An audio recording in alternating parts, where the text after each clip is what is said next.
Hi friends, welcome to organic TV. நம்ம இன்றைக்கி சேனலில் என்ன பார்க்க போகிறோம்னா, கோழி முட்டை விடுற அமைப்பு. அதாவது இப்போ ஒரு கோழி பண்ணை இருக்கட்டும், ஒரு வீடு இருக்கட்டும், அதில் கோழி வளர்க்குறதா இருக்கட்டும், அப்போ வந்து அதில் பார்த்திங்கன்னா முட்டை விடுறதுக்கு வந்து கோழிங்களுக்கு எந்த மாதிரி அமைப்பு ஏற்படுத்தினா நல்லாயிருக்கும் அப்படிங்கிறது தான் பார்க்க போகிறோம்.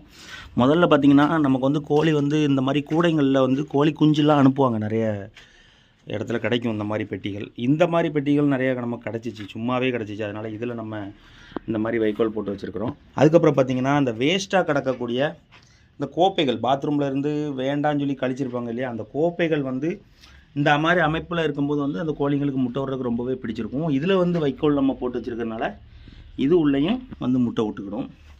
அதுக்கப்புறம் பார்த்திங்கன்னா மேலும் இந்த மாதிரி இந்த பழக்கடையிலலாம் கிடைக்கும் பார்த்தீங்களா, இந்த பழ ட்ரே. இந்த ட்ரேயை வந்து நம்ம வாங்கிட்டு வந்திருக்கிறோம். இது வந்து பழைய இரும்பு கடையில் தான் நான் வாங்கினேன். ஒரு பெட்டி 20 ரூபா, ஒரு பெட்டி 30 ரூபா, ஒரு பெட்டி 50 ரூபா, இந்த மாதிரி ஒரு பெட்டிக்குரிய குவாலிட்டிக்கு தகுந்தாப்பில் விற்றுட்டு